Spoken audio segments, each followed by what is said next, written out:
ప్రార్థన చేసుకుందాం. దయగల మా యేసయ్య, నీకు స్తోత్రములు చెల్లిస్తున్నాం నాయన. కృపగల మా తండ్రి, నీకు వందనాలు చెల్లించుకుంటున్నాం. చదవబడిన లేఖనము నీది ప్రభా. నీ లేఖనం ద్వారా ప్రభా నీ బిడ్డలతో మీరు మాట్లాడండి నాయన. దేవా, ఇంతవరకు నైనా నేను స్తుతించాము, మయపరచాము, గణపరచాము, నీ నామాన్ని కొనియాడినాము నైనా. నువ్వు చేసిన ప్రతి మేలును బట్టి దేవా నిన్ను స్తుతిస్తున్నాం. మా హృదయపూర్వకంగా వందనములు చెల్లిస్తున్నాము నాయన. అతి ప్రాముఖ్యమైన అంశంలోకి మేము వెళుతుండగా తండ్రి, మీరు మా మధ్యలోకి దిగిరండి నాయన. నేను తుచ్చమైన వాడిని, ప్రధానమైన పాపిని, శూన్యమైనాను, జీరో అయినాను ప్రభా. నన్ను మరుగు చేయండి. ఈ రంగస్థలం మీనికి పరిశుద్ధాత్మదేవ నీవు దిగొచ్చి చదవబడిన లేఖనము ద్వారా, నీ పరిశుద్ధ లేఖనం ద్వారా ప్రభా మీరు మాట్లాడి తండ్రి మీ నామాన్ని మహిమ పొందుకోమని సమస్తమైన మహిమ ఘనత ప్రభావాలు మీకు చెల్లిస్తూ మా ప్రభును మా రక్షకుడైన యేసు క్రీస్తు పరిశుద్ధ నామములో ప్రార్థిస్తున్నాం తండ్రి, ఆమేన్. దయచేసి కూర్చుందాం. దేవుని పరిశుద్ధ నామానికి మహిమ కలుగునుగాక. కూడి వచ్చిన మీ అందరికీ ప్రభునామంలో శుభములు తెలియజేస్తున్నాను. హల్లెలూయా, హల్లెలూయా. నా యొక్క అంశం ఏంటనగా నజరేయుడు అనే అంశం మీద నేను మాట్లాడాలనుకుంటున్నా. ఇంగ్లీష్లో నజరైట్ అనగా ప్రత్యేకించబడిన వాడు అని అర్థం. ఆయన ఏమన్నారు? నజరేయుడగు యేసు అన్నారు. దేవునికి స్తోత్రం, హల్లెలూయా. ఆయన ఎవరనగా ఆయన ప్రత్యేకించబడినవాడు. నజరేయుడు అనే మాటకు ప్రత్యేకించబడినవాడు. ఇంకొకటి నజరేతులో పెరిగాడు కాబట్టి ఆయనను నజరేతు వాడు అని కూడా అన్నారు. కానీ వాస్తవానికి ఇబ్రూ మాటలో నజరైట్ అనే మాటకు అర్థం ఏంటనగా ఈజ్ ఎ స్పెషల్ పర్సన్, ప్రత్యేకమైన వ్యక్తి ఈ లోకంలోకి వెళ్ళి. అందుకే యేసు ప్రభు యొక్క జీవితాన్ని మనం ధ్యానం చేసి చూసినప్పుడు చాలా డిఫరెంట్గా జీవించాడు ఆయన. శాస్త్రాల వలె చక్కటి వస్త్రాలు ధరించుకోలేదు ఆయన. పరిసయ్యుల వలె చక్కటి వస్త్రాలు ధరించుకోలేదు ఆయన. ఈ లోకంలో ఆయన ప్రజలందరూ ఒక మెస్సియా కోసము చూశారు. అయితే వారి యొక్క ఊహలకు, వారి యొక్క ఆలోచనలకు, వారి యొక్క ఉద్దేశములకు, వారి యొక్క తలంపులకు ఈయన భిన్నంగా వచ్చాడు ఈ లోకానికి. పూర్తిగా భిన్నంగా జీవించాడు ఆయన. ఒక సాధారణమైన మానవుడు జీవించిన ఒక యాజకుడు జీవించిన విధానం కంటే ఒక లేవీయుడు జీవించిన, ఆ కాలంలో లేవీయులు యాజకులు మాత్రమే దేవుని సేవ చేయాలి. ఎందుకంటే ఐగుప్తు దేశంలోకి వెళ్ళి 12 గోత్రాల ప్రజలు బయటకు వచ్చారు. వారు ఇంచుమించు 20 లక్షల మంది వాళ్ళు వచ్చారు. వాళ్ళు వచ్చినప్పుడు ఆ కానాను దేశాన్ని పంచి ఇచ్చినప్పుడు లేవీయులకు ఆయన ఏ స్వాస్థ్యం ఇవ్వలేదు. దేవునికి స్తోత్రం, హల్లెలూయా. ఆ 12 గోత్రాలకు వెళ్ళి లేవీయులను ప్రత్యేక పెట్టాడు ఆయన. ఎందుకు ప్రత్యేక పెట్టుకున్నాడు అని అంటే లేవీయులు ఆయన సేవ చేయాలి. ఎవరు సేవ చేయాలి? దేవుని సేవ చేయాలి. ఆయన మందిరం యొక్క సేవ చేయాలి. ఇశ్రాయేలు ప్రజల నిమిత్తము వారు ప్రత్యేకంగా జీవించుకుంటూ, వారు బలులు అర్పించుకుంటూ, ప్రార్థనలు చేసుకుంటూ ప్రజలను దీవించడము ప్రారంభించాలి ప్రభు యొక్క నామంలో. అందుకే లేవీలను ప్రత్యేకపరుచుకున్నాడు. ప్రత్యేకపరుచుకొని ఆ కానాను భూభాగంలో లేవీలకు ఏ స్వాస్థ్యం కూడా ఇవ్వలేదు. వారు అడిగారు, ప్రభు మరి మేము ఎలా పోషించబడాలి ప్రభు అని అడిగినప్పుడు నేనేమి స్వాస్థ్యం అన్నాడు. హల్లెలూయా, హల్లెలూయా. ఇశ్రాయేలు ప్రజలు తీసుకొచ్చిన దేవునికి సంబంధించిన ఆ దశంభాగములు కావచ్చు, కానుకలు కావచ్చు, మొక్కుబడులు కావచ్చు, ఇంకా ఏదైనా కావచ్చు, వాటితో మీరు జీవించుకుంటూ నన్ను మీరు సేవించాలి. అయితే ఇక్కడ యేసు ప్రభు లేవీల గోత్రంలో పుట్టలేదు. ఆయన ఏ గోత్రంలో పుట్టాడు? ఆయన యూదా గోత్రంలో పుట్టాడు. దేవునికి స్తోత్రం, హల్లెలూయా. దావీదు వంశంలో పుట్టాడు ఆయన. ఆయన నామానికి మహిమ కలుగును గాక. సో ఆయన జీవితం అంతా ప్రత్యేకంగా లేవీలను ఏ విధంగా అయితే దేవుడు ప్రత్యేకపరుచుకున్నాడో యేసు ప్రభు కూడా ఈ లోకానికి వేరుగా, అంటే నా ఉద్దేశం ఇక్కడ ఆయన లోకంలోకి వెళ్ళిపోయి ఏదో అడవిలోనో ఎడారిలోనో సముద్రంలో జీవించలేదు. ఆయన లోకంలోనే ఉన్నాడు. ఎక్కడున్నాడండి ఆయన? లోకంలోనే ఉన్నాడు. ప్రజల మధ్యలోనే ఉన్నాడు. సమాజం మధ్యలోనే ఉన్నాడు. ఆయన వాళ్ళందరితో కూర్చుంటున్నాడు, వాళ్ళందరితో మాట్లాడుతున్నాడు, వాళ్ళందరితో సేకాండిస్తున్నాడు, వారందరితో కరాచలనం చేస్తున్నాడు. వారు పిలిస్తే వారు గృహాలకు వెళుతున్నాడు ఆయన. కానీ ఆయన జీవన విధానము ఆ రోజున్న లేవీల కంటే, ఆ రోజున్న యాజకుల కంటే, ఆ రోజున్న యూదుల కంటే ఈయన జీవన విధానము ప్రత్యేకముగా ఉన్నది. అందుకే ఫిలిప్పు వెళ్ళి నతానేలు పిలిచినప్పుడు, నువ్వు ఎక్కడ, ఆయన పుట్టిండు ఎక్కడ, ఆయన ఎక్కడ పెరిగాడు అని నతానేలు అడిగితే, ఆయన నజరేతు వాడు అన్నాడు. హల్లెలూయా. అప్పుడు నతానేలు ఏమంటున్నాడు, నజరేతులో నుండి మంచిది ఏమైనా రాగలదా అంటే దీని అర్థం ఏంటండి? ఆ కాలంలో నజరేతు అనేది ఒక పట్టణం. It was a city. బహుశా మెట్రోపాలిటన్ సిటీ కావచ్చు ఆ రోజుల్లో. చాలా పెద్ద పట్టణం అది. అందులో ఉన్న ప్రజలందరూ కూడా ఆ మాటను ధ్యానం చేసే, ఆలోచన చేసుకుంటే అందరూ దేవునికి వ్యతిరేకంగా మురికిగా జీవించేవారు, లేదా పాపంలో జీవించేవారో చెడ్డవాళ్ళో మనకు తెలియదు. కానీ మంచిది ఏమైనా రాగలదా అన్నాడు నతానేలు. అంటే అర్థం ఏంటిది? అక్కడ మంచి వాళ్ళు ఎవరు లేరు అని అర్థం. హల్లెలూయా. కానీ ఆ పట్టణంలోనే పెరిగాడు యేసు ప్రభు. అందుకే ఆయనను నజరేయుడు అన్నారు. అవునండి. నజరైట్, ఇంగ్లీష్లో నజరైట్ అనే మాటకు అర్థం ఏంటనగా ప్రత్యేకించబడినవాడు. జీవితాన్ని మనం చూసుకుంటే చూడండి, ఆయన గురించి ఇక్కడ మనం చదువుకున్న మొదటి అధ్యాయంలో, నిజమైన వెలుగు లోకంలో ఉండను కానీ లోకము ఆయనను అంగీకరించలేదు. హల్లెలూయా. ఆయనకు ముందుగా బాప్తిజం ఇచ్చి యోహాను వచ్చి సాక్ష్యం చెప్పాడు. ఏమని సాక్ష్యం చెప్తున్నాడు ఆయన? మీ మధ్యలో వెలుగు ఉన్నది. హల్లెలూయా. ఈ సృష్టిని ఉంచిన వెలుగు మీ మధ్యలో ఉన్నది. ఆ వెలుగుల గురించి నేను సాక్ష్యం ఇవ్వడానికి వచ్చాను నేను. అందుకే దమస్కు పట్టణంలో సౌలును తాకినప్పుడు వెలుగుగా తాకిండు ఆయన. ఆ వెలుగును చూసి, ప్రభా నీవెవరివని సౌలు అడిగినప్పుడు ఆ వెలుగులో కలక స్వరం అంటుంది, నీవు హింసించుచున్న యేసును నేను. హల్లెలూయా. చూడండి, ఈ లోకములో ఆ వెలుగు ఇప్పుడు కూడా మన మధ్యలో కూడా ఆ వెలుగు సంచారము చేయుచున్నది. అందుకే ఇక్కడ చూడండి, యోహాను ఏమంటున్నాడు, కృప వెంబడి కృపను మనము పొందుకోవాలి.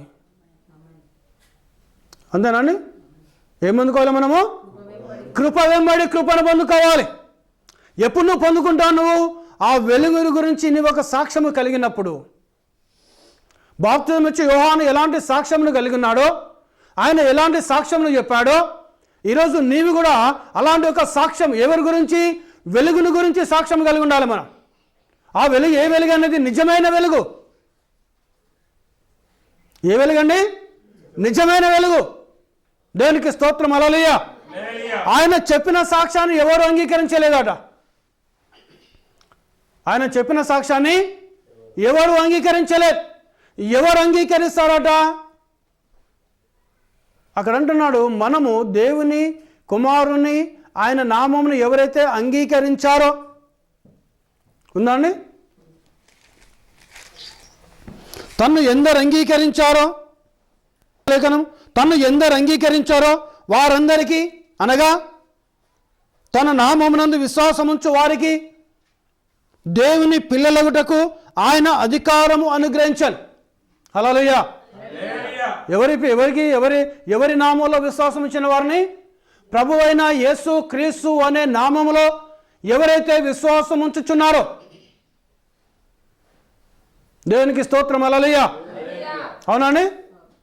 యేసు ప్రభు అయిన యేసు క్రీస్తు నామమును ఎవరైతే అంగీకరిస్తున్నారో, ప్రభువైన యేసుక్రీస్తు నామంలో ఎవరైతే విశ్వాసం ఉంచుతున్నారో, ప్రభువైన యేసుక్రీస్తు నామంలో ఎవరైతే బాప్తిసం తీసుకుంటున్నారో, ప్రభువైన యేసుక్రీస్తు నామంలో బాప్తిసం తీసుకొని పరిశుద్ధాత్మను పొందుకుంటున్నారో, వారు ఎవరట? వారు దేవుని పిల్లలగుటకు ఆయన అధికారం అనుగ్రహించాడు. హల్లెలూయా. హల్లెలూయా. ఏం అధికారం ఇచ్చాడండి ఆయన? దేవుని కుమారునిగా జీవించే అధికారం నీకు, దేవుని కుమార్తెగా జీవించే అధికారమును దేవునికి ఇచ్చాడు. వీళ్ళు ఎలా పుట్టారంటే వారు దేవుని వలన పుట్టిన వారే, కానీ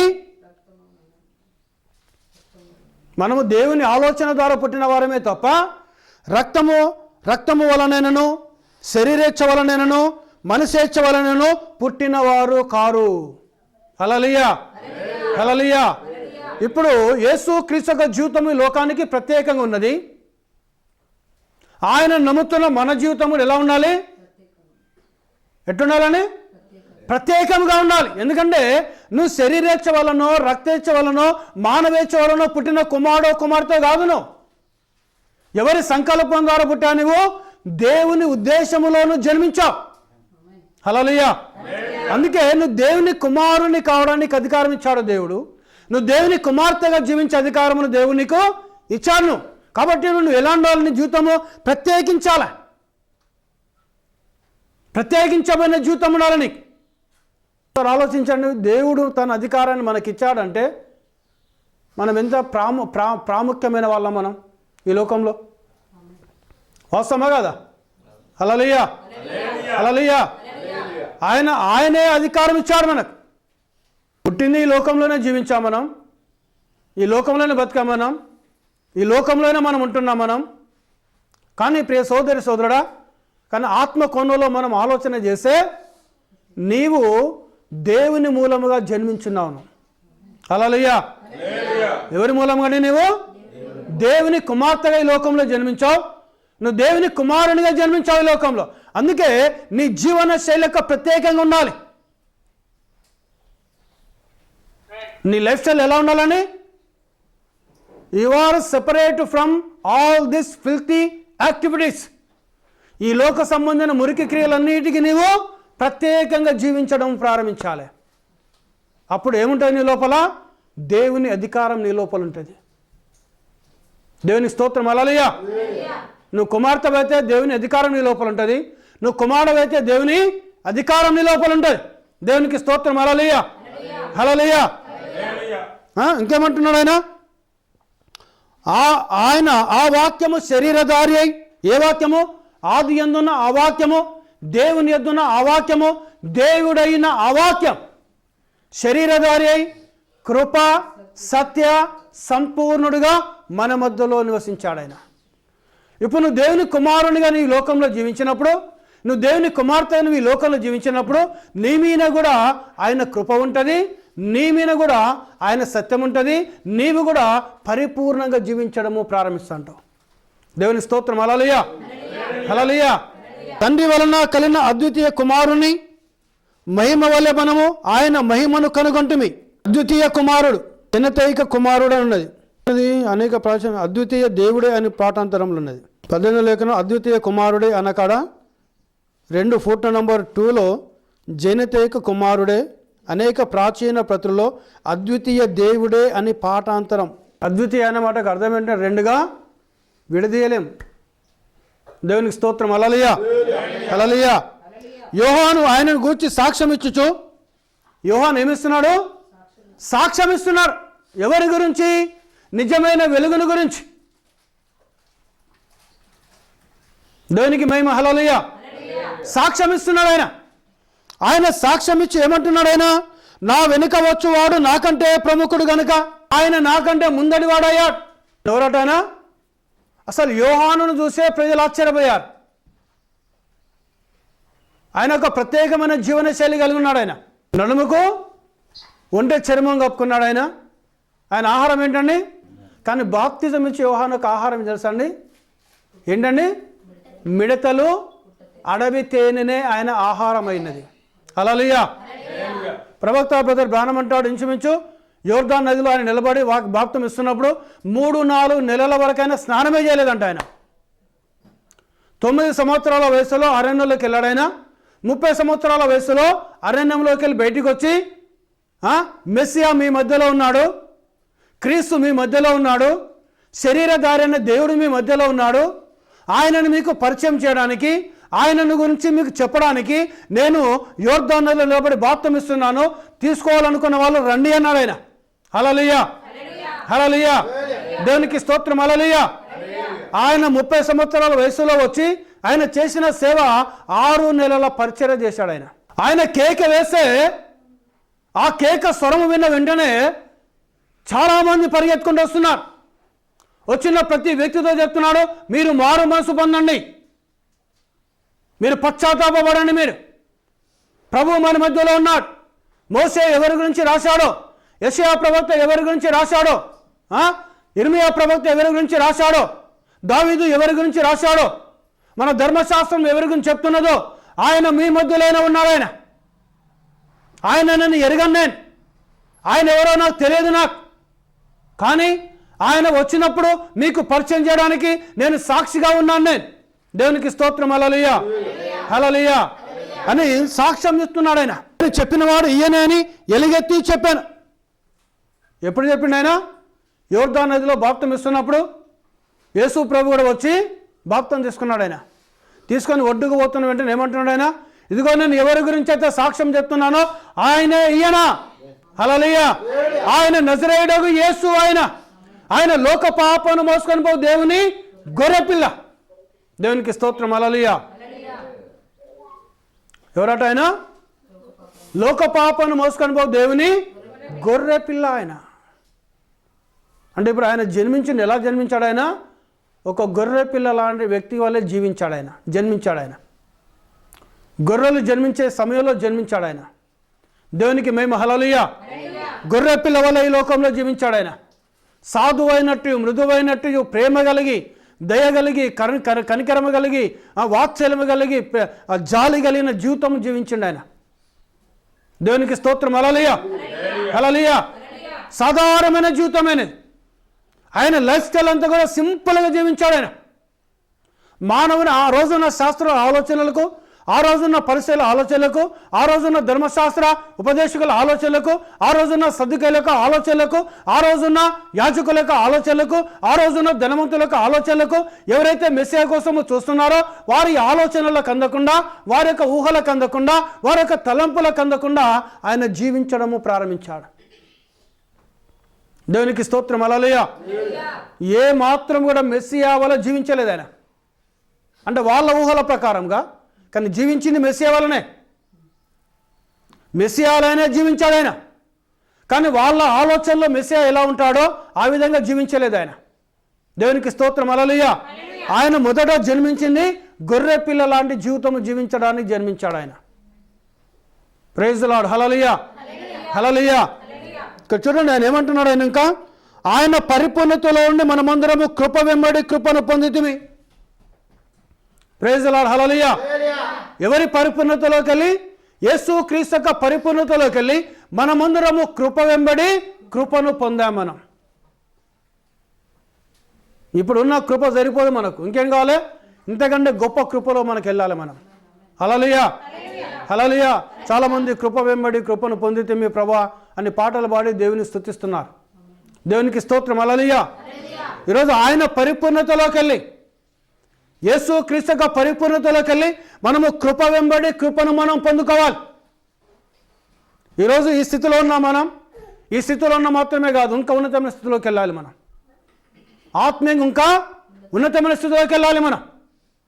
ఒక మాట చూడండి, ఇక్కడ దేవుని ప్రవక్త ప్రకటన గ్రంథము 4వ అధ్యాయం మీద మాట్లాడిండు. ఆయన 31 పేర ఆయన తన స్వకీయుల దగ్గరికి వచ్చాడు, ఆయనను తన స్వకీయులు అంగీకరించలేదు. ఆయన శిష్యులకు ఇలా చెప్పాను, అన్యజనుల యొక్క మార్గంలోకి వెళ్ళవద్దు, కానీ ఇశ్రాయేలులో తప్పిపోయిన గొర్రెల యొద్దకు వెళ్ళుడి. మీరు వెళ్ళినప్పుడు మిమ్ములను చేర్చుకున్నవాడు నన్ను చేర్చుకున్నట్లే. తన స్వకీయుల యొద్దకు వచ్చాడు ఆయన. అందుకే యోహాను కూడా సాక్ష్యం ఇచ్చాడు, తన స్వకీయులకే సాక్ష్యం ఇచ్చాడు. వాళ్ళు ఆయనను చేర్చుకోలేదు. ఎవరు చేర్చుకోలేదు? మెస్సియాను చేర్చుకోలేవా, యేసు క్రీస్తును చేర్చుకోలేవా. దేవునికి స్తోత్రం. హల్లెలూయా. ఇద్దరిద్దరు శిష్యులను పంపించుకుంటే ఎక్కడికి వెళ్తే ఎక్కడ పొమ్మన్నాడు ఆయన? నశించిన ఇశ్రాయేలు యొద్దకే వెళ్ళండి తప్ప సమరయల పట్టణంలో కానీ అన్యజనుల మధ్యకు మీరు వెళ్ళకూడదు. మిమ్మల్ని ఎవరైతే చేర్చుకుంటారో వారు నన్ను చేర్చుకుంటారు. దేవునికి స్తోత్రం. హల్లెలూయా. మీరు పట్టణంలోనికి మిమ్మల్ని చేర్చుకుని వాడు నన్ను చేర్చుకున్నట్లే మీరు పట్టణంలోకి వెళ్ళినప్పుడు వారు మిమ్మల్ని చేర్చుకున్నట్లయితే, మీరు పట్టణంలోకి వెళ్ళినప్పుడు కానీ, మీరు గ్రామంలోకి వెళ్ళినప్పుడు కానీ, మీరు ఒక కుటుంబంలోకి వెళ్ళినప్పుడు కానీ మీరు వారు మిమ్మల్ని చేర్చుకున్నట్లయితే మీ పాదములకున్న ధూళిని అక్కడ దులిపి వెళ్ళండి. నేను మీతో నిశ్చయంగా చెప్పుచున్నాను, తీర్పు దినాన ఆ పట్టణపు గతి కంటే సోదోమ మరియు గోమొర్రా గతి ఓర్వదగినై ఉండును. ఆ మనుషులు నిరాకరించిన ఆ పట్టణంలో ప్రతి ఒక్కటి ఈ దినాన బూడిదలో పడి ఉన్నది. ఎవరిని? ప్రభు పంపించిన శిష్యులను ఎవరైతే చేర్చుకోలేదో ఎవరైతే ప్రభు యొక్క మాట వినలేదో వాళ్ళ స్థితి ఎలా ఉంటుందట? సొదొమ గొమొర్రా కంటే భయంకరమైన స్థితి ఉంటుందట. కానీ ఎవరైతే చేర్చుకుంటారో, దేవునికి స్తోత్రం, హల్లెలూయా, వారిని అంగీకరించిన ప్రతి ఒక్కటి అనగా ప్రతి ఒక్కరూ ఇంకను ఈ గడియలో ఒక శిఖరము వలె నిలిచి ఉన్నవి. హల్లెలూయా. ఎవరైతే అపోస్తలులను అంగీకరించారో, ఎవరైతే అపోస్తలుల బోధనను అంగీకరించారో, ఎవరైతే యేసు ప్రభువును అంగీకరిస్తున్నారో వాళ్ళని ఎలా దీవిస్తాడట ఆయన? ఒక శిఖరము వలె దీవిస్తాడట ఆయన. హల్లెలూయా, హల్లెలూయా. అంటే నువ్వు ఎలా ఉండాలని కోరుతున్నాడు ఆయన? నిన్ను ఇప్పుడు అందుకే కృప వెంబడి కృపను పొందుకోవాలి. ఉన్నతమైన శిఖరం. శిఖరం అంటే ఏంది? అందరికీ కనిపిస్తూ ఉంటుంది. అవునా కదా? ఈరోజు ఉన్న స్థితి కాదు నీకు, ఇంకా ఉన్నతంగా నీవు ఉండాలను. ఇప్పుడు కూడా ఆ పట్టణాలు నిల్చున్నాయి. దేవునికి స్తోత్రం, హల్లెలూయా. దేవుని నామానికి మహిమ కలుగును గాక. అందుకే చూడండి, ఈరోజు కృప వెంబడి నువ్వు కృపను పొందుకోవాలి. అది నిజం. చూసారా, ఆయన జవాబు ఇచ్చుటకు ఎక్కువ సమయం పట్టవచ్చును. నువ్వు ప్రార్థన చేసే వెంటనే ఆయన నీకు సమాధానం ఇవ్వకపోవచ్చు. నువ్వు ప్రార్థన చేసే వెంటనే నీకు ఆయన నెమ్మదిని ఇవ్వకపోవచ్చు. కొంచెం సమయం ఎక్కువ తీసుకోవచ్చు ఆయన, కానీ దేవుడు జవాబిస్తాడు ఖచ్చితంగా. నువ్వు చింతించవద్దు. ప్రవక్త ఏమంటున్నాడు? నువ్వు చింతించవద్దును, ఖచ్చితంగా ఆయన జవాబిస్తాడు నీకు. దేవునికి స్తోత్రం, హల్లెలూయా, హల్లెలూయా. జవాబిస్తాడు ఆయన. నేను దానిపైన ప్రారంభించబోట్లేదు. నేను ఎప్పుడూ ప్రత్యక్షతలోకి వెళ్ళాలని ఆశించలేదు.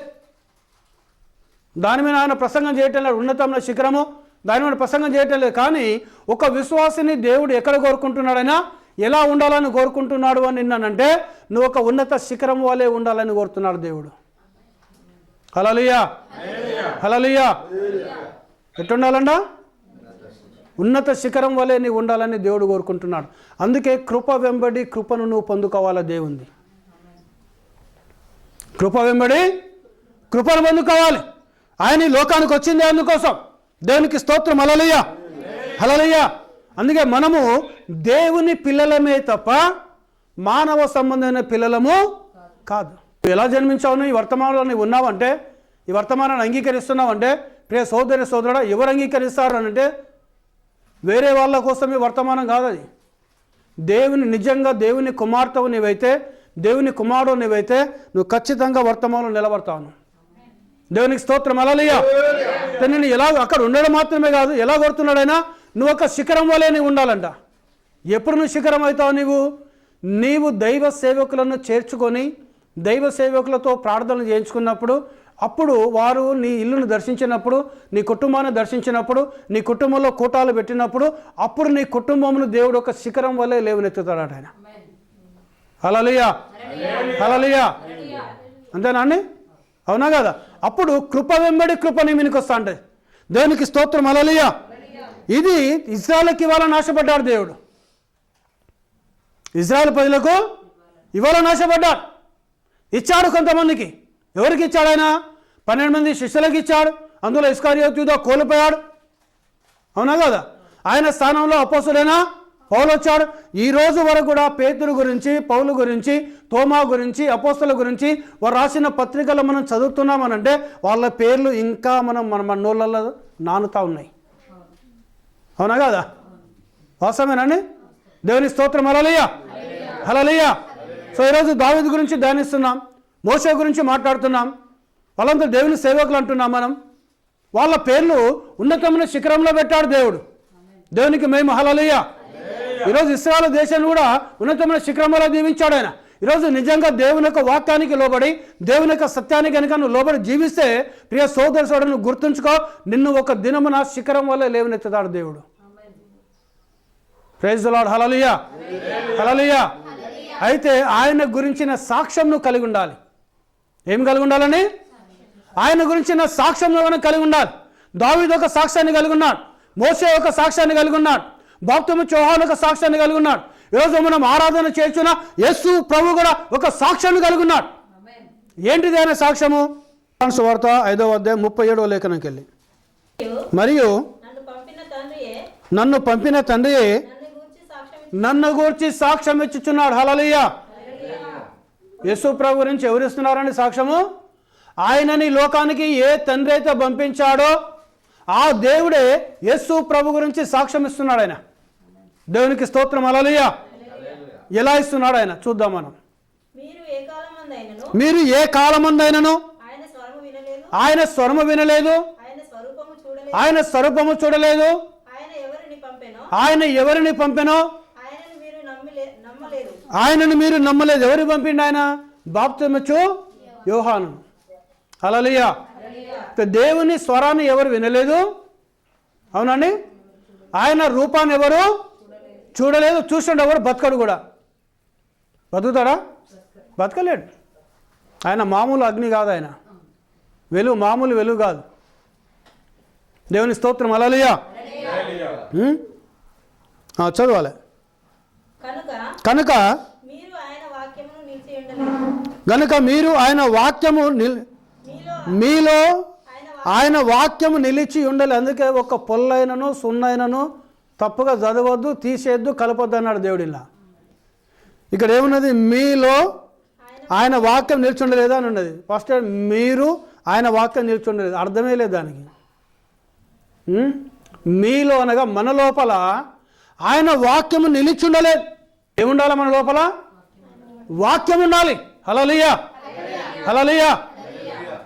సో ఈరోజు సిస్టర్ చక్కగా ప్రార్థన చేసింది. ప్రభా, ఈ సెలబ్రేషన్ జరుపుకోవడం కాదు, మా లోపల నీ వాక్యం ఉండాలి ప్రభా అని ప్రార్థించింది. దేవుడు ఆ బిడ్డను దీవించును గాక. హల్లెలూయా. మన లోపల ఏముండాలండి? దేవుని వాక్యం ఉండాలి. హల్లెలూయా. ఈరోజు దేవుని యొక్క వాక్యం నీలో ఉండాలి అని అంటే మనము ఒక ప్రత్యేకమైన జీవన శైలి కలిగి ఉండాలి మనం. అంతేనండి. ఆయన వాక్యము, దేవుడు యేసుక్రీస్తు వాక్యం అయినాడు. ఆయన ఈ లోకంలో జీవించిన లైఫ్ స్టైల్ చూస్తే ఆయన బోధ ప్రత్యేకంగా ఉన్నది, ఆయన జీవన విధానం ప్రత్యేకంగా ఉంది, ఆయన మాట ప్రత్యేకంగా ఉన్నది, ఆయన చూపు ప్రత్యేకంగా ఉన్నది, ఆయన చేసిన అద్భుతాలు కూడా ప్రత్యేకంగా ఉన్నాయి. అసలు నికోదేమే ఆశ్చర్యపోయాడు. 80 సంవత్సరాల వృద్ధుడు నికోదేము వచ్చి, అసలు భూమి ఇప్పటి నుండి ఏ మనుషుడు ఇలాంటి క్రియలు చేయలేదయ్యా, దేవుడు నీకు తోడుగా ఉంటేనే తప్ప మానవ మాతృడు ఈ క్రియలు ఎవడు చేయలేడు అన్నాడు ఆయన. హల్లెలూయా. హల్లెలూయా. ఈయన ఎవరినే? యూదుల అధికారి మరియు అనేక సంవత్సరములకెళ్ళి ధర్మశాస్త్రం బోధించిన వ్యక్తిన నికోదేము. అంత గొప్ప వ్యక్తి వచ్చే యేసు ప్రభు దగ్గర వచ్చి ఏమంటున్నాడు? నువ్వు చేసే క్రియలు మానవ మాత్రుడు ఎవడు చేయడు. ఇవన్నీ తరంగా అది చేయాలండి. ఎవరితో అవుతుందండి? అవుతుందా? మాట్లాడితే అద్భుతం జరుగుతుంది అక్కడ. ఆయన నోట గల ఒక మాట వస్తేనే ఆ మాట క్రియ జరుగుతున్నది అక్కడ. అంతే. నికోదేము ఏం గ్రహించాడు? ఆయన సృష్టిని మొదట ఏ దేవుడైతే చేశాడో ఆ దేవుని యొక్క స్వరమే నీది అంటున్నాడు ఆయన. హల్లెలూయా. ఆకాశము కలుగును గాక అని మాట వచ్చేసింది, ఆకాశం కలిగింది అక్కడ. హల్లెలూయా. అదే స్వరం ఇక్కడ కూడా. భూమి కలుగును గాక అన్నాడు, భూమి కలిగింది. ఇక్కడ కూడా అదే స్వరం. హల్లెలూయా. ఏంటిది? ఆ మాట వెళ్ళి సృష్టిని చేయడము ప్రారంభించేసింది. అందుకే దేవుడు తోడుగా ఉంటే తప్ప ఎవడు కూడా, ఈ మానవుడు మనిషి అయినటువంటి ఇలాంటి క్రియలు ఎవడు చేయడు. ఎవరిని తరము కాదు ఈ క్రియలు చేయడం, ఎవరి వల్ల కాదు ఈ క్రియలు చేయడం. దేవుని స్తోత్రం. హల్లెలూయా. హల్లెలూయా. అవునండి. మామూలు వ్యక్తి చేయగలడా? ఏ మానవుడు చేయగలడా? మరి ఏమైనాడు? ఈయనే వాక్యమైనాడు. యేసుక్రీస్తు ఏమైనాడండి? వాక్యమైనాడు ఆయన. ఈరోజు ఆ వాక్యం నీలో నిలిచుంటే, అంతేనండి. అవునా కదా? ఏ వాక్యము? యేసుక్రీస్తు ఏ వాక్యం అయినాడో ఆ వాక్యం నీలో నిలిచి ఉంటే ఈరోజు ఏమైనాడు? దేవుడు ఈ కాల వర్తమానం అయినాడు. హల్లెలూయా. నీవు ఈ కాల వర్తమానంలో నిల్చుంటే, ఈ కాల వర్తమాన ప్రకారం నువ్వు జీవిస్తే నీ ద్వారా కూడా అద్భుతాలు చేస్తాడు ఆయన. ఒక సేవకుల ద్వారానే అద్భుతాలు అయితే అనడము తప్పు. బైబిల్ అలా చెప్పడం లేదండి. నమ్మిన వారి వలన ఈ సూచక క్రియలు కనబడును. హల్లెలూయా. యేసు ప్రభు నమ్ముతున్నావాను? నమ్ముతున్నావా లేదా? మరి నువ్వు ప్రార్థన చేస్తే కూడా అద్భుతాలు జరగాలి. మేము బోధించే బోధ ఇట్లుంటుంది. వేరే వాళ్ళు ఏమంటారు, లేదమ్మా మీరు ప్రార్థన అద్భుతాలు ఎందుకైతాయి, పాస్టర్ చేస్తేనే అద్భుతాలు జరుగుతాయి అంటారు. కానీ పాస్టర్ స్థానం పాస్టర్దే, సేవకుల స్థానం సేవకులదే, విశ్వాసుల స్థానము విశ్వాసులదే. కానీ సూచక్రియలు మహత్కార్యాలు ఎవరికిచ్చాడు? అందరికి ఇచ్చాడు ఆ వరాన్ని. హల్లెలూయా. నమ్మిన వారి వలన ఈ సూచక క్రియలు అవేనగా నా నామములో దయ్యములు వెళ్ళగొట్టుదురు, నా నామంలో భాషలు మాట్లాడుదురు, నా నామంలో అద్భుతములు చేస్తురు, నా నామంలో పాములను ఎత్తి పట్టుకుంటారు, నా నామంలో మరణకరమైన ఏది తాగినా అది వారికి హాని చేయదు. ఈ సూచక్రియలు నమ్మిన ప్రతి వ్యక్తిని వెంబడించాలి. హల్లెలూయా. అవి వెంబడించటం లేదు అంటే నువ్వు పరిశీలించుకోవాలి నీ జీవితాన్ని. నేను ఎక్కడో తప్పు చేస్తున్నాను, నేను ఎక్కడో పొరపాటు చేస్తున్నాను, నా ఆత్మ సంబంధ జీవితంలో ఎక్కడో పొరపాటు ఉంది. అందుకే దేవుడు చెప్పిన వాగ్దానం, ఆయన కృప వెంబడి కృపను పొందుకోవాలనే ఆ వాగ్దానం నాలో నెరవేర్చలేదంటే ఏదో తప్పు నాలో ఉంది అని నువ్వు తెలుసుకోవాలి నీ తప్పును. హల్లెలూయా. హల్లెలూయా. అవునా అండి? లేఖనం ఉందా? ఆ వాక్యం ఉందా? అది నమ్మిన వారి వలన ఈ సూచక్రియలు కనబడదు. ఇప్పుడు మనం తను ఎందరు అంగీకరించురో, తన నామమందు ఎందరు విశ్వాసం ఉంచారో వారందరికీ దేవుని కుమారులకి ఆయన అధికారం అనుగ్రహించాడు. ఏంటి అధికారం? దేవుని పిల్లలు ప్రార్థన చేసి అద్భుతాలు జరిగాయా?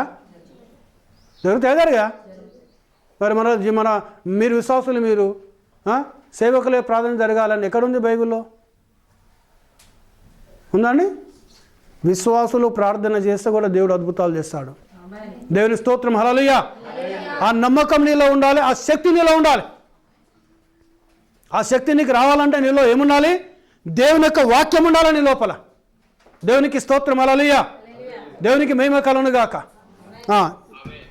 చదవమ్మా, కిందికి వెళ్ళి చదువు. లేఖనములయందు మీకు నిత్యజీవము కలగని తలంచుచు వాటిని పరిశోధించుచున్నారు. ఆగాలి ఇక్కడ. ఈరోజు ప్రజలందరూ ఏం చూస్తున్నారు? లేఖనములను చూస్తున్నారు. ఎందుకు? లేఖనములందు నీకు నిత్యజీవము కలదని మనం నమ్ముచున్నాం. మనం లేఖనం అంటే దేవుని వాక్యం, అంతేనండి?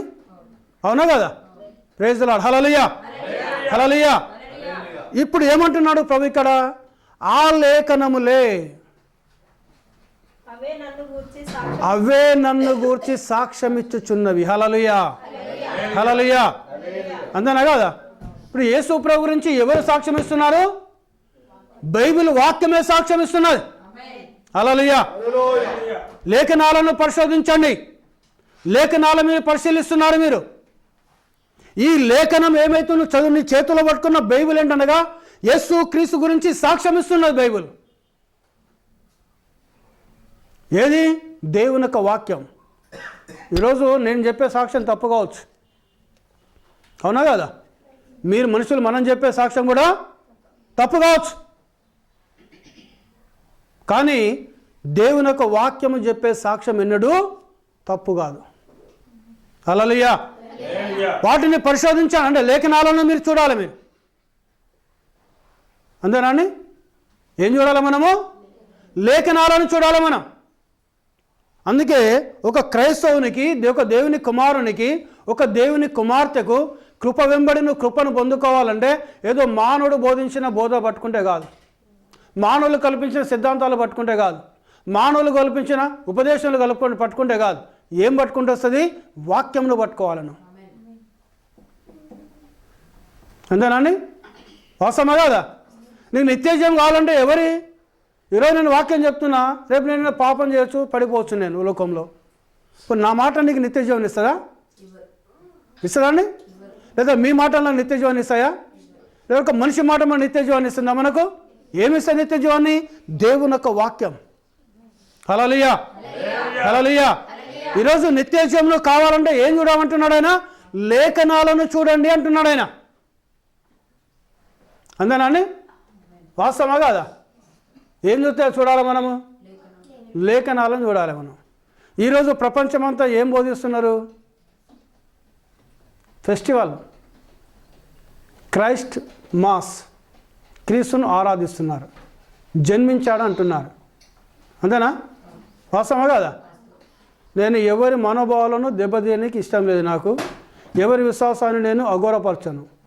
ప్రతి ఒక్క విశ్వాసము వారిని ఆ విశ్వాసముతో దేవుడు వారిని దీవించునుగాక. వారి మనోభావాలతో దేవుడు వారిని దీవించి ఆశీర్వదించునుగాక. ఇది కొన్ని సంవత్సరాల వరకు యూట్యూబ్లో రికార్డ్ అయి ఉంటుంది. ఇది ఎవరైతే వింటారో వారిని దేవుడు ఆశీర్వదించునుగాక. హల్లెలూయా, హల్లెలూయా. ఇప్పుడు ఈరోజు యేసు క్రీస్తు యొక్క జన్మదినం అని పండుగ చేసుకుంటున్నారు. అంతేనండి? నేనైతే చేసుకుంటలేను. నేను ఇది నమ్మను, ఇది నేను చేసుకోను. ఇది వాక్య ఆధారమైన వాక్య ఆధారమైనది కాదు. మీరు 4 సువార్తలు చదవండి. మనకంటే గొప్ప వాళ్ళ కాదు అపోస్తులు? కాదండి? అవునా కదా? వాస్తవం చెప్పండి. పేతురు, యోహాను, యాకోబు, ఆంద్రేయ, నతానేలు, ఫిలిప్పు, తోమా, బర్తలోమాయి, యూదా, వీళ్ళంతా ఎవరండి? మామూలు వ్యక్తులేనా వాళ్ళు? సాధారణమైన వ్యక్తులా? కాదండి. అర్థమైందా? వాళ్ళతో మనల్ని పోల్చుకోవడానికి ఎన్న తగిన జీవితం మనకు లేనే లేదు. మనకు నేను నమ్ముతున్నా వాళ్ళ కాళ్ళ మీద పడిన దుమ్ముకున్న విలువ కూడా నాకు లేదని నమ్ముతున్నా నేను. ఎందుకంటే వాళ్ళు పుట్టిందే ప్రత్యేకంగా జన్మించారు వాళ్ళు. హల్లెలూయా. ఆయనను చూశారు, ఆయనను తాకారు, ఆయనను సందర్శించారు, ఆయన మాటలు విన్నారు. యేసు ప్రభునేమని అనేక మంది భక్తులు నా మాటలు వినాలని ఆశపడ్డారు, వారు వినలేకపోయారు, వింటున్న మీరు ధన్యులు అన్నాడు ఆయన. హల్లెలూయా. అనేక మంది పరిశుద్ధులు, అనేక మంది ప్రవక్తలు నన్ను చూడాలని ఆశపడ్డారు, కానీ వారు చూడలేకపోయారు. చూస్తున్న మీ నేత్రములు ధన్యములై ఉన్నవి అన్నాడు ఆయన. హల్లెలూయా. ఆయన మాటలు విన్న వాళ్ళకి అంత ధన్యత ఉంటే, ఆయనను చూసిన వారికి అంత ధన్యత ఉంటే, ఆయనతో కలిసి 3.5 సంవత్సరాలు జీవించిన ఈ ఆది అపోస్తులు ఎంత ధన్యులై ఉండాలి వాళ్ళు. హల్లెలూయా. ఈరోజు మనం వాళ్ళతో పోల్చుకునేంత స్థాయి మనది? మరి 4 సువార్తలలో ఎక్కడన్నా యేసు ప్రభు వెళ్ళి ఏం చెప్పాడు? ఆయన సర్వ సృష్టికి వెళ్ళి క్రిస్మస్ చేయండి అని చెప్పిండా? చెప్పిండా ఎక్కడన్నా? నా పుట్టినరోజు చెయ్యండి అని చెప్పిండు ఆయన? నా చనిపోయిన రోజు చెయ్యండి అని చెప్పిండు ఆయన? అందరికీ నా పుట్టిన సెలబ్రేషన్ చేసుకోండి అని చెప్పిండు ఆయన? పుట్టింది వాస్తవమైన భూమిన,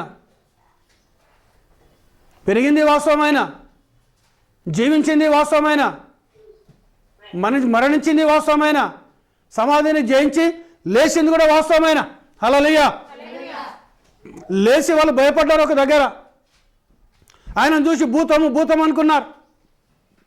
అవునండి? వాళ్ళు చేపలు పట్టిన పోతే చేపలు ఏం పడలేదు, ఆకలి అవుతుంది.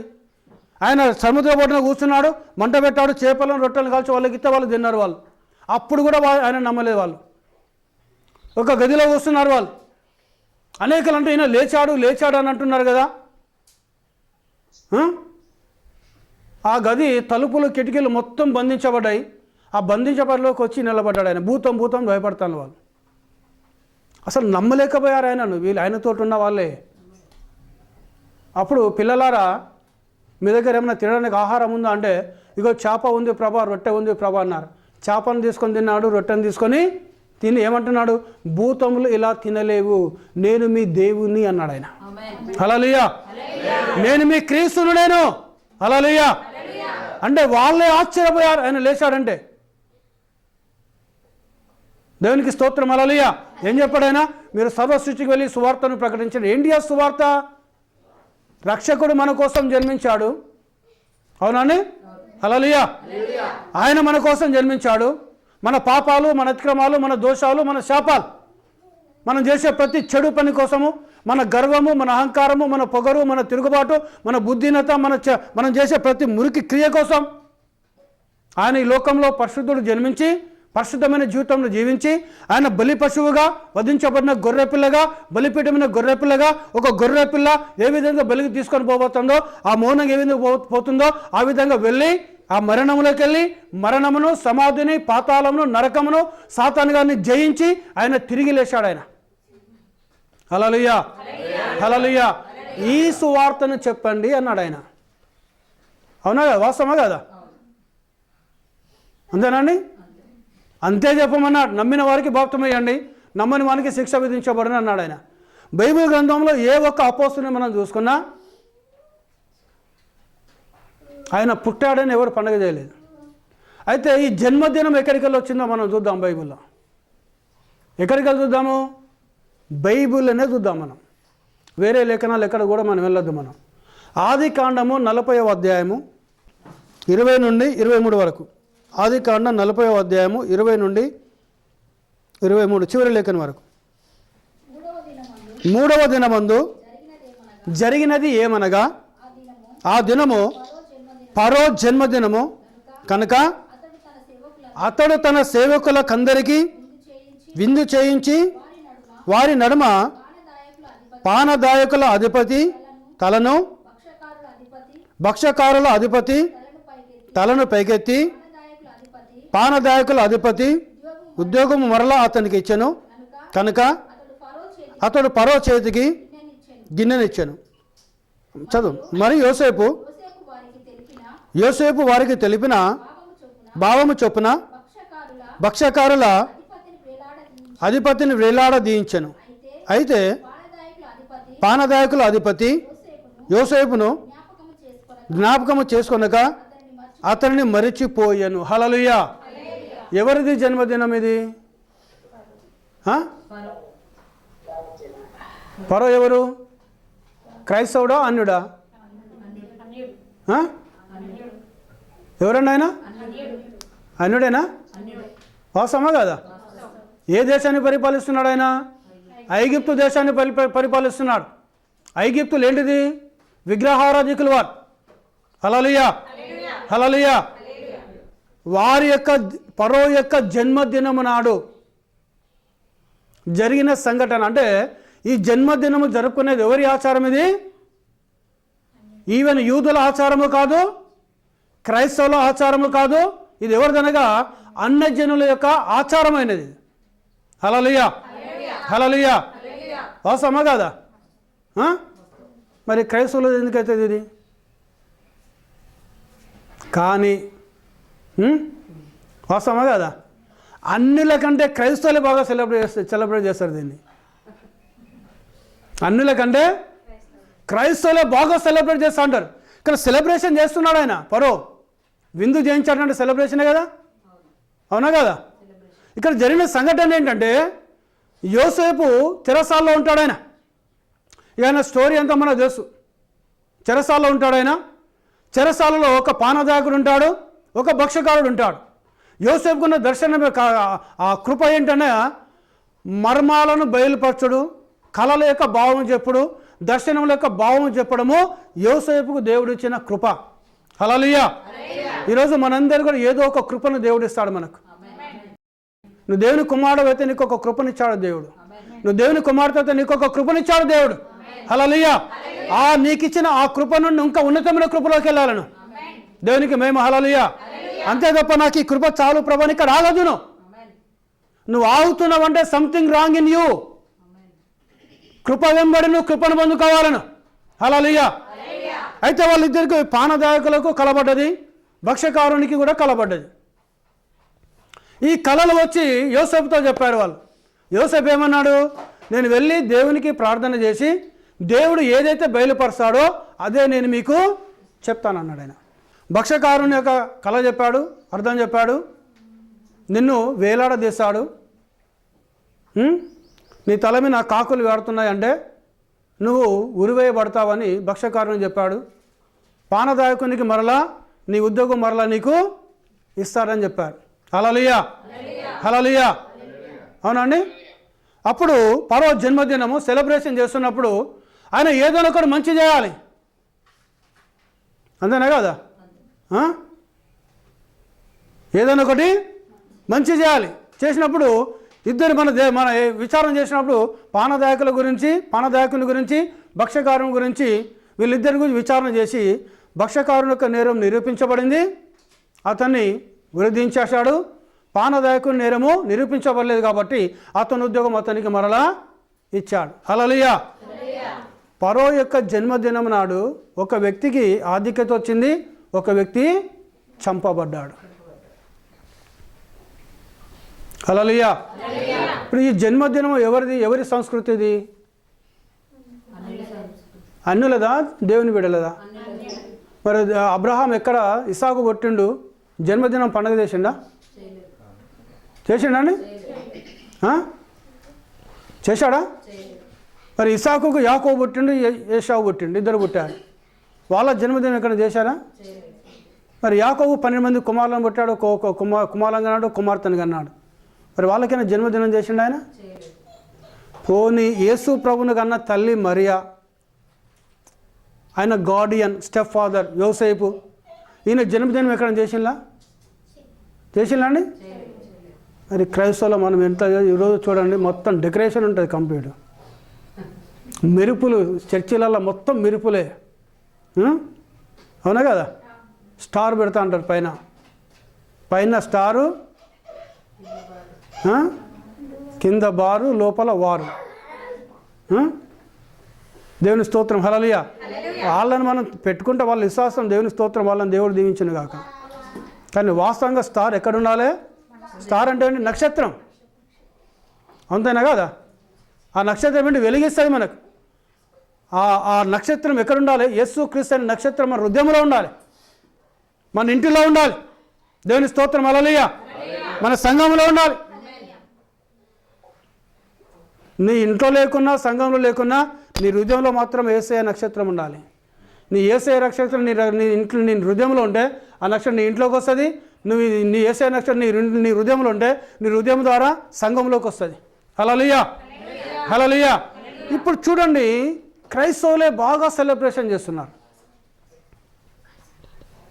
మరి లేఖనం తెలియదు ఆ వీళ్ళకు? తెలుసు అండి, తెలుసు, కానీ చెయ్యాలి కాబట్టి చేస్తున్నారు. వాస్తవానికి సాంప్రదాయం ఎవరిది? అన్యజనులది. ఇప్పుడు పాత నిబంధనలు కొంతమంది ఏమంటారు, బైబిల్ ఉంది కదా అంటారు వాళ్ళు. నాతో చాలామంది ఇట్లే వాదించారు, బ్రదర్ బైబిల్లో ఉంది బ్రదర్, అది బైబిల్లో ఉంటే మనం చేయాలి బ్రదర్ అన్నాడు. బైబిల్లో ఉంటే అది మనం చేయాలి బ్రదర్. పరో క్రైస్తవుడా అని అడిగిన నేను. అసలు ఐగుప్తులో ఏం చేశారో నీకు తెలుసా? తెలుసా అండి? ఐగుప్తులో ఏం జరిగింది? విగ్రహారాధన జరిగేది ఐగుప్తులో. పరోనే వాళ్ళకు దేవుడు. హల్లెలూయా. ఐగుప్తు దేశానికి దేవుడు ఎవరండి? పరోనే దేవుడు. పరో విగ్రహం పెట్టుకోవాలి వాళ్ళు. ఆ విగ్రహం స్పష్టంగా నమస్కారం చేయాలి. విగ్రహారాధన చేసేవాళ్ళు పరోను. దేవునికి స్తోత్రం, హల్లెలూయా, హల్లెలూయా. దేవుని నామానికి మహిమ కలుగును గాక. కొత్త నిబంధనలో కూడా మార్క్స్ వార్త 6వ అధ్యాయము. హెరోదియా అతని మీద పగబట్టి అతన్ని చంపింపగోరెను, కానీ ఆమె చేత కాకపోయెను. ఎందుకనగా యోహాను నీతిమంతుడును పరిశుద్ధుడునగు మనుషుడని హెరోదు ఎరిగి అతనికి భయపడి అతన్ని కాపాడుచూ వచ్చెను. మరియు అతని ఆ మాటలు వినినప్పుడు ఏమి చేయును తోచకపోయినను సంతోషముతో వినుచుండెను. అయితే తగిన దినమొకటి వచ్చెను. ఎట్లనగా హెరోదు తన జనన దినోత్సవమందు తన ప్రధానులకును సహస్రాధిపతులకును గలిలయ దేశ ప్రముఖులకు విందు చేయించెను. అప్పుడు హెరోదియ కుమార్తె లోపలికి వచ్చి నాట్యమాడి హెరోదును అతనితో కూడా పంక్తిని కూర్చున్న వారిని సంతోషపరచెను. గనుక రాజు నీకు ఇష్టమైనది ఏదైనను నన్ను అడుగుము, నేను నీకిచ్చేదనని ఆ చిన్నదానితో చెప్పాను. ఇక్కడ ఒక నిమిషం ఆగాలి. ఇక్కడ కూడా ఎవరి జన్మదినం వచ్చింది? హెరోదు. అవునండి. ఆయన ఎవరిని తీసుకొచ్చి పెట్టాడు చెరసాల్లో? యోహాను. బాప్తిజం ఇచ్చు, ఇందాక మనం మాట్లాడుకున్న బాప్తిజం ఇచ్చు యోహాను యేసు ప్రభు గురించి సాక్ష్యం చెప్పాడు. ఆయన తీసుకొచ్చి చెరసాల్లో వేశాడు. అయితే ఈయన మీద పగబట్టాడు. ఎవరు పగబట్టిళ్ళు? హెరోదియ పగబట్టింది ఈయన మీద. హెరోదు కూడా ఈయన చంపాలనుకున్నాడు, కానీ ఈయన ఎవరైనా నీతిమంతుడు అయిన పరిశుద్ధుడు అని భయపడతాడు. హల్లెలూయా. బాప్తిజం ఇచ్చు యోహాను ఎవరంటే వాడటైనా ఆయన నీతిమంతుడు అయినా పరిశుద్ధమైన జీవితం జీవించాడు. కాబట్టి ఆయన పిలిపించినప్పుడు ఆయన మాట్లాడుతూ ఉంటే ఆయన మాటలు విని సంతోషపడతాడు తప్ప ఏమి చేయాలో ఏం అర్థమవుతలేదు ఆయనకు. ఎవరికి? హేరోదు చక్రవర్తికి, రాజుకు. హల్లెలూయా. ఆయన ఏం చేయాలని అర్థమైతే సంతోషంతో వింటాడు, మళ్ళీ తీసుకుపోయి చెరసాల వేసేస్తున్నాడు. అయితే తగిన దినం ఒకటి వచ్చేసింది. వచ్చి ఏంటది జనము? హేరోదు యొక్క జనన దినం అనగా బర్త్డే వచ్చింది. వచ్చినప్పుడు ఏం చేశాడు? తన కిందన్న ప్రధానులకు, ప్రముఖులకు, అధిపతులకు అందరిని పిలిచి మంచి పండుగ విందిచ్చాడు. విందిచ్చినప్పుడు ఒక స్టేజ్ మంచిగా అరేంజ్ చేశాడు. అరేంజ్ చేసి ఇప్పుడు హేరోదియ కుమార్తె వచ్చి మంచిగా నాట్యం వేసి డ్యాన్స్ వేసింది.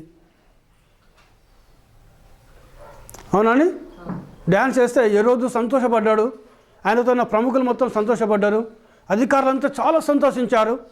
ఆ చిన్నపిల్లని పిలిచాడు. చాలా చక్కగా డ్యాన్స్ చేశావమ్మా, చాలా అద్భుతమైన నాట్యం నీదని ప్రశంసించాడు. నువ్వు ఏం కావాలో కోరుకొని నీకు ఇచ్చేస్తాన్నాడు ఆయన. ఈమె చిన్నపిల్ల ఏం కావాలో ఏం కోరుకోవాలో తెలియదు ఆమెకు. పోయి వాళ్ళ అమ్మని అడిగింది హేరోదియాను. రాజు వాళ్ళందరి ముందు ఏం చేశాడు? ప్రామిస్ చేశాడు, నువ్వు ఏది అడిగినా నేను నీకు ఇస్తాను నేను. హల్లెలూయా, హల్లెలూయా. అవునా కదా? ఇక్కడ కూడా ఏంటిది? సెలబ్రేషన్. ఇప్పుడు ఈ హేరోదు ఎవరు? క్రైస్తవుడా, అన్యుడా? ఇంకా చెప్పాలంటే రోమీడైనా. అంతేనా కదా? వాస్తవమే కదా? రోమా దేశంలో ఉన్న విగ్రహారాధన ఆ 20 సంవత్సరాల క్రితము వాళ్ళు ప్రపంచాన్ని పరిపాలించారు. కాబట్టి ప్రపంచమంతా స్ప్రెడ్ చేశారు దాన్ని రోమీలు. ఎందుకంటే యేసు ప్రభు ఉన్న కాలంలో 2020 సంవత్సరాల క్రితం రోమీలు యేసు ప్రభున్న దినంలో ప్రపంచాన్ని పరిపాలిస్తున్నారు. వారు హేరోదు చక్రవర్తి అయినా. దేవునికి స్తోత్రం. హల్లెలూయా. ఈ విగ్రహారాధన అన్ని కూడా జన్మదినమును, చనిపోయిన దినమును, ఈ దినములన్నిటిని కూడా వారు ప్రపంచమంతా స్ప్రెడ్ చేశారు. దేవునికి స్తోత్రం. హల్లెలూయా. సో అక్కడికెళ్ళి వచ్చినాయి. రాజు చేసుకున్నాడు, ఆయనను చూసి సహస్రాధిపతులు చేసుకుంటారు, ఆయనను చూసి ప్రధానులు చేసుకుంటారు, ఆయనను చూసి ప్రముఖులు చేసుకుంటారు. ఎక్కడి దాకా వచ్చింది? ఒక సాధారణమైన వ్యక్తి వరకు వచ్చేసింది అది. ఇప్పుడైనా కుమార్తెనో కుమారుడో పుడితే బర్త్డే చేయకపోతే పక్కలు కూడా ఏమంటారు? దీనికి ఇంత పిసినారోడా, బిడ్డ పుడితే బర్త్డే చేస్తలేడు, కొడుకు పుడితే బర్త్డే చేస్తలేడు అని తిడతాను ఇప్పుడు. వాస్తవమా కదా? ఎక్కడి వరకు స్ప్రెడ్ అయిపోయింది ఇదంతా? సింపుల్ ఒక సాధారణమైన వ్యక్తి కూడా అప్పు దేశానికి పాపతో బర్త్డే చేస్తాడు. ఎందుకంటే ఇరుగు పొరల్లో మాటలు పడలేక. వాస్తవం అండి, వాస్తవమా కదా? మీ నాన్న నీకు బర్త్డే చేయలేదా? మా డాడీ నాకు ఏం బట్టలు తీసుకురాలే బర్త్డేకు. అయ్యో, బర్త్డేకి ఒక్క డ్రెస్ కూడా కొనలేదు, కొన్నావా మీ బిడ్డకు అని అంటారు. ఎక్కడ వెళ్ళిపోయింది ఇది? టోటల్ ప్రపంచం మొత్తం విస్తరించింది ఇది. దేవునికి స్తోత్రం. హల్లెలూయా. వాస్తవానికి ఇది ఎవరిది? ఇది క్రైస్తవులది కాదు, యూదులది కూడా కాదు. ఇది ఎవరిది? ఇది అన్యులది. దేవునికి స్తోత్రం. హల్లెలూయా. అన్య జనులు చేసే పండుగలను బలవంతంగా క్రిస్టియానిటీలో రుద్దారు. ఈ మాట నేను చెప్తలేను, యేసు ప్రభు చెప్పాడు. ఇదే మార్క్స్ వార్త 7వ అధ్యాయము 6వ లేఖనం చదవండి. మార్క్స్ వార్త 6వ లేఖనం 6-7 చదవండి, 2 లేఖనాలు. ఈ ప్రజలు పెదవులతో నన్ను గణపరచుతుందరు కానీ వారి హృదయము నాకు దూరముగా ఉన్నది. వారు మానవులు కల్పించిన పద్ధతులు దేవోపదేశములని బోధించుచు నన్ను వ్యర్థముగా ఆరాధించుదురు అని రాయబడినట్లు వేషధారులైన మిమ్ముని గూర్చి యెషయా ప్రవచించింది సరియే. హల్లెలూయా. ఏం చేయాలట మనము? మీరు దేవుని ఆజ్ఞలు విడిచిపెట్టి మనుషుల పారంపర్య ఆచారములను గైకొనుచున్నారు. ఇది యేసు ప్రభు చెప్పిన స్టేట్మెంట్ ఇది. అవునండి. ఈ ప్రజలు ఏం చేస్తున్నట్టు? వాళ్ళు పెదవులతో నన్ను గణపరచుదురు కానీ హృదయము ఆయనకు దూరముగా ఉన్నది. హల్లెలూయా. ఆయనకు దూరం. ఎవరికి? వారు ఏ దేవుని అయితే మొక్కుతున్నారో ఆ దేవునికే దూరం ఉన్నది. ఎందుకు దూరం అయింది హృదయం వారిదనంటే వారు మనుషులు కల్పించిన పద్ధతులు, దేవోపదేశములని బోధించుచు నన్ను వ్యర్థముగా ఆరాధన చేయుచున్నారు.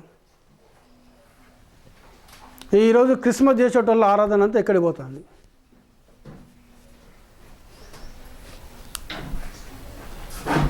యేసయ్య దగ్గరికి వెళ్తుందా? అది ఆయన పాదాల దగ్గరికి వెళ్తుందా? వెళ్తుందండి. అందుకే మనలో ఏముండాలి? వాక్యం ఉండాలి మన లోపల. అని మళ్ళీ ఏమంటాడు? మీరు దేవుని ఆజ్ఞలు విడిచిపెట్టారు. అంతేనా కదా? దేవుని ఆజ్ఞలు విడిచిపెట్టి మనుషుల పారంపర్య ఈరోజు చూడండి, చర్చల ముందు టెంట్లు ఎత్తారండి. ఎన్నడూ చర్చి పోనాడు, ఇవాళ పోయి చర్చిలో కూర్చుంటాడు. నాకు అట్లాంటి వాళ్ళు చాలామంది ఫ్రెండ్స్ ఉన్నారు. నాకు మస్తు మంది ఉన్నారు ఫ్రెండ్స్ నాకు. హల్లెలూయా. దానితో పాటు నువ్వు ఆరాధన చేయి దేవుని. దేవునికి స్తోత్రం. హల్లెలూయా. ఇంకా దేవుని నిన్ను దీవిస్తాను నేను. దేవునికి మహిమ కలుగును గాక. ఈరోజు చర్చిలు మొత్తం నిండిపోతాయి, భయంకరంగా నిండిపోతాయి. దేవునికి స్తోత్రం. హల్లెలూయా. దేవునికి మహిమ కలుగును గాక. ఏంటిది ఇదంతా? మనుషులు కల్పించిన పద్ధతులు, దేవుని ఉపదేశములని వృద్ధారు వాళ్ళ మీద. ఎవరి మీద? విశ్వాసులది తప్పు కాదు. ఇది దేవుని ఆరాధించే క్రైస్తవులది తప్పు కాదు. దేవునికి స్తోత్రం. హల్లెలూయా. వాళ్ళ మీద నేరం అసలు మోపదు మనం. ఎందుకంటే వాళ్ళకు సత్యము తెలియదు, వారికి వాక్యము తెలియదు వారికి. దేవునికి స్తోత్రం. హల్లెలూయా. సత్యాన్ని చెప్పేవారు కూడా లేరు వారికి. దేవునికి మహిమ కలుగునుగా. హల్లెలూయా. ఒకవేళ సత్యం తెలుస్తాను కానీ బయటకు వస్తారు కావచ్చు వారు. దేవుని నామానికి స్తోత్రం కలుగునుగాక.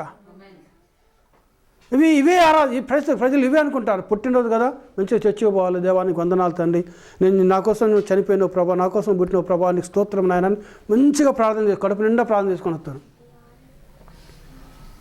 కానీ ఏంటి అటు పద్ధతులు? మానవులు కల్పించిన పద్ధతులు. వీటికి బదులు మనం ఏం చేయమంటున్నాడు దేవుడు? ఆయన ఆజ్ఞలను నెరవేర్చమంటున్నాడు. ఆయన ఆజ్ఞలు, ఆయన వాక్యం. హల్లెలూయా. సరే, ఇక్కడ మనం చూద్దాం. మనం ఈ ఏ రోజు జన్మదినం అయింది. ఆ పాప పోయి వాళ్ళ అమ్మని అడిగింది. వాళ్ళ అమ్మ ఏమంటుంది? పగబట్టింది వాళ్ళ అమ్మ. ఎవరి మీనా? బాప్తిజం ఇచ్చు యోహాను మీనా. ఎట్లనైనా ఇక చెప్తే ఏ రోజు చెప్తామని పిలిపిస్తాడు. యోహాను వాక్యం చెప్తే మైమరచి వాక్యం వింటాడు. ఆయన వాక్యం చెప్తే మైమరిచిపోతాడు, సంతోషిస్తాడు. ఆయన వాక్యం చెప్తా అంటే మళ్ళీ తీసుకుపోయి యోహాను చెరసాలలో ఉండిపో అంటాడు ఆయన. ఎందుకంటే ఆయన నీతిమంతుడైన పరిశుద్ధమైన జీవితం జీవించాడు ఆయన. హల్లెలూయా. హల్లెలూయా. దేవునికి మహిమ కలుగును గాక. ఇక వీళ్ళ అమ్మ చెప్పింది ఏమని?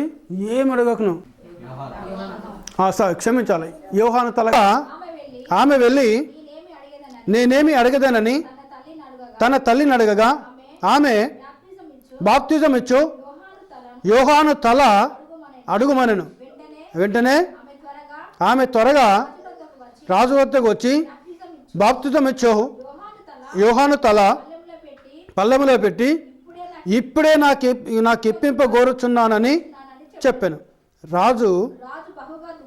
రాజుగా బహుగా దుఃఖపడను, కానీ తాను పెట్టుకొనిన ఒట్టు నిమిత్తము తనతో కూర్చుండిన వారి నిమిత్తమును ఆమెకు ఈయను ఆననొల్లకపోయెను. వెంటనే రాజు అతని తల తెమ్మని ఆజ్ఞాపించి ఒక బంట్రౌతును పంపెను. వాడు వెళ్ళి చెరసాలలో అతని తలగొట్టి పల్లెములో అతని తల పెట్టి తెచ్చి ఆ చిన్నదానికి ఇచ్చెను. ఆ చిన్నది తన తల్లికిచ్చెను. యోహాను శిష్యులు ఈ సంగతి విని వచ్చి శవంని ఎత్తుకొని పోయి సమాధిలో ఉంచిరి. ఏమండి? అవునా కదా? భయంకరమైన విషయం. ఆ భక్షకాల అధిపతినన్నా ఉరిదీశాడు. కానీ ఎంత క్రూరమైన హింస బాప్తిజం యోహానుది. జన్మదినంలో అలాంటివి జరుగుతాయి, సెలబ్రేషన్స్లలో. దేవునికి స్తోత్రం. హల్లెలూయా. హల్లెలూయా. ఇది ఎవరిది? ఇది ఇశ్రాయేలులది కాదు, క్రైస్తవులది కాదు, యూదులది కూడా కాదు. ఎవరిది? అన్యజనులది. అన్యజనుల ఆచారాలన్నీ క్రైస్తవ సంఘంలోకి వచ్చాయి. నేను చెప్తానని పిచ్చోడు అనుకుంటారు. ఇప్పుడు ఇవి ఎవరి ఆచారాలు? ఇవన్నీ అన్నిల ఆచారాలు ఇవి. హల్లెలూయా. విగ్రహారాధికుల ఆచారాలు ఇవి, క్రైస్తవుల ఆచారాలు కాదు ఇవి. క్రైస్తవునికి ఏం కావాలి? వాక్యమే కావాలి.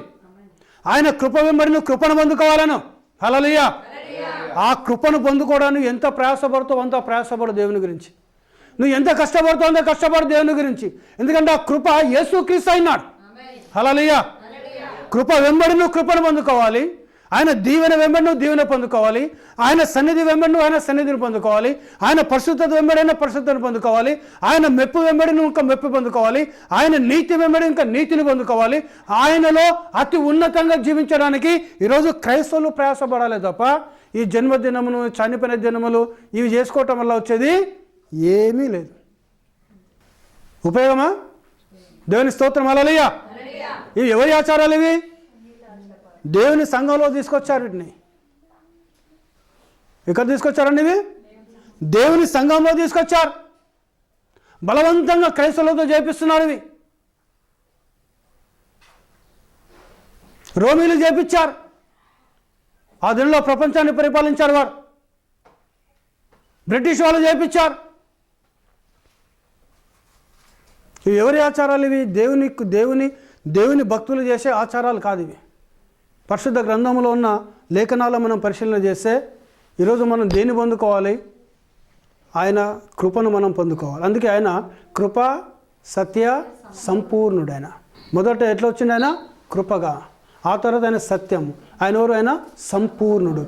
ఆయన కృపను పొందుకోవాలి మనము, ఆయన సత్యను పొందుకోవాలి మనము, ఆయన సంపూర్ణతలో మనం ఉండాలి మనం. హల్లెలూయా. అందుకే కృప సత్య సంపూర్ణుడుగా మన మధ్యలో నివసించాడు ఆయన. ఈరోజు క్రైస్తవులకు కావాల్సింది యేసయ్య కృప, క్రైస్తవులకు కావాల్సింది యేసయ్య సత్యం, క్రైస్తవులకు కావాల్సింది ఆయన సంపూర్ణతలో మనం జీవించాలి మనం. అప్పుడు ఆయన ఎక్కడుంటాడో నీవు అక్కడ ఉంటావు. అంతేనండి? అవునా కదా? ఇప్పుడు మన ప్రయాసం అంతా ఏంటిది? ఆయనతో ఉండాలనే కదా? అవునా కదా? ఆయన నిత్య జీవాన్ని పొందుకోవాలనే కదా? ఆయన పరలోక రాజ్యంలో జీవించాలనే కదా? ఆయన కృపను పొందుకోవాలనే కదా మనం చేసేది. దేవుని స్తోత్రం. హల్లెలూయా. ఈరోజు నువ్వు ఏం చేసి ఆయన కృపను పొందుకుంటాను? వాక్యంను నీ హృదయంలో చేర్చుకున్నప్పుడు, దేవుని వాక్యంను హృదయంలో చేర్చుకున్నప్పుడు. ఎందుకంటే బైబిల్ యేసుప్రభు చెప్తున్నాడు, మీరు లేఖనాలను పరిశోధిస్తున్నారు అంతేనండి, అందులో నిత్య జీవం ఉన్నదని. ఏమున్నదని? నిత్య జీవం ఉన్నదని మీరు లేఖనాలను పరిశోధిస్తున్నారు. ఆ లేఖనాలే నా గురించి సాక్ష్యం ఇస్తున్నాయి అన్నాడు ఆయన. హల్లెలూయా. హల్లెలూయా. అందుకే ఈరోజు క్రైస్తవునికి ప్రామాణిక గ్రంథం ఏమని ఉన్నది అని అంటే, మొదట బైబిలు, రెండవది ఈ కాలానికి వచ్చిన వర్తమానం. హల్లెలూయా. హల్లెలూయా. ఈరోజు బైబిల్ను ప్రామాణికం చేసుకొని బైబిల్ యొక్క వాక్యానికి నువ్వు లోబడి బైబిల్ వాక్యానుసారంగా నువ్వు జీవించినప్పుడు బైబిల్లో ఏ దేవుడైతే ఉన్నాడో ఆ దేవుడు నిన్న నేడు నిరంతరము యుగ యుగములకు నీతో ఉంటాడు, నీ కుటుంబంతో ఉంటాడు, నీ సంఘములో ఉంటాడు. ఆ దేవుడే ప్రభువైన యేసు క్రీస్తు అయినాడు. ఈ కొద్ది మాటలు ప్రభు మన ఇంటిలో దీవించును గాక. God bless you all. దయగల మా యేసయ్య నీకు స్తోత్రం చెల్లిస్తున్నాం నాయన. కృపగల మా తండ్రి నీకు వందనాలు చెల్లించుకుంటున్నాం. ఇంతవరకు నాయన మీరు ఇచ్చిన వాక్యాన్ని బట్టి వందనాలు. కృప వెంబడి మేము కృపను పొందుకోవాలి ప్రభా. నీతి వెంబడి నీతిని పొందుకోవాలి, పరిశుద్ధత వెంబడి పరిశుద్ధత పొందుకోవాలి, దీవెనలు వెంబడి దీవెనలు పొందుకోవాలి, నీ సన్నిధి వెంబడి ఇంకా నీ సన్నిధిని మేము పొందుకోవాలి ప్రభా. ఇలాంటి జీవితం మా అందరికీ మీరు దయచేయండి. మాకు మాత్రమే కాదు ప్రభా, నీ మీద ఆసక్తి ఉన్న ప్రతి కుమారునికి ప్రతి కుమార్తెకు ప్రభువైన యేసు క్రీస్తు నామంలో ప్రపంచవ్యాప్తంగా కలుగునుగాక. దేవా నీకు వందనములు చెల్లిస్తున్నాము. ఎందుకంటే ప్రభా నాయన మరి ఇవి అన్నిల ఆచారములు బలవంతంగా క్రైస్తవులు సంఘంలోకి వచ్చాయి. అవి బలవంతంగా రోమా ప్రభుత్వము చేత, ఇంగ్లాండ్ దేశం చేత ప్రజల్లోకి వెళ్ళిపోయాయి ప్రభా. నీ కొందనాలు నాయన. ఎవరైతే నీ కృపను పొందుకుంటారో, ఎవరైతే నీ వాక్యం నిలబడతారో, ఎవరైతే నీ సత్యాన్ని అంగీకరిస్తారో, ఎవరైతే నీ సంపూర్ణతలో ఉంటారో వారిని మీరు బయటికి లాగమని మేము ప్రార్థన చేయించున్నాం. ఎందుకంటే ప్రభా వారు దేవుని కుమారులు, వారు దేవుని కుమార్తెలు ఉన్నారు. ఇక్కడున్న ప్రతి కుమారునికి, ఇక్కడ తలవంచిన ప్రతి బిడ్డకు దేవుని కుమారుడై ఆధిక్యతను దయచండి, దేవుని కుమార్తె ఆధిక్యతను దయచండి నాయన. అదేవిధంగా ప్రభా ఎంతమంది అయితే నీ యొక్క వాక్యంలో ఆశ కలిగి ఉన్నారో వారందరికీ ఆ ఆధిక్యత దయచేయమని మేము ప్రార్థన చేయించున్నాం. ఎందుకంటే ప్రభా నీ వాక్యం మనసేచ్ఛ వలనో శరీరేచ్ఛ వలనో లోక సమయ ఇచ్చల వల్ల మేము పుట్టిన వాళ్ళము కాదు, మీరు దేవుని మూలముగా జన్మించారని ప్రభా నీవే మాట్లాడావు తండ్రి. నీకు వందనములు చెల్లిస్తున్నాం తండ్రి. నీకు వందనాలు ప్రభా. నీ వాక్యం మాలో పెట్టండి, నీ సత్యను మాలో పెట్టండి, నీ సన్నిధిని మాలో పెట్టండి, నీ కృపను మాలో పెట్టండి, నీ పరిశుద్ధతను మాలో పెట్టండి, నీ పరిశుద్ధాత్మ అగ్నిని మా హృదయాల్లో మీరు కుమరించమని మేము ప్రార్థిస్తున్నాం. జీవాధిపతి అయిన మా తండ్రి నీ కొందనములైనా మేము ఎల్లవేళలో ప్రభా నీ లేఖనమును చూసుకొని ప్రభా నీ లేఖనానుసారమైన జీవితమును దేవా మీరు మాకు దయచేయమని మేము ప్రార్థన చేయించున్నాం. మాకు మాత్రమే కాదు, ఈ యూట్యూబ్లో వింటున్న ప్రతి కుమారునికి ప్రతి కుమార్తెకు ప్రభువైన యేసు క్రీస్తు నామములో ఈ విధమైన జీవితము కలుగును గాక. ఎందుకంటే మీరు లేఖనములను పరిశోధిస్తున్నారు, అందులో నిత్య జీవము కలదని ఆ లేఖనములే నన్ను గూర్చి సాక్ష్యం ఇస్తున్నాయి అన్నారు. అవును నాయనా, ఎవరైతే నీ వాక్యం వల్ల ఆశ కలిగి నీ వాక్యం తృష్ణ కలిగి ఉంటారో వారి మనోనేత్రాలు తెరవండి, వారి హృదయనేత్రాలు తెరవండి, వారి మనసును తెరవండి. మీ యొక్క సత్యమును వర్తమానమును గ్రహింపచేసితండి. నీ నామాన్ని మహిమ పొందుకోమని మా ప్రభును మా రక్షకుడైన యేసు నామములో ప్రార్థిస్తున్నాం తండ్రి. ఆమేన్.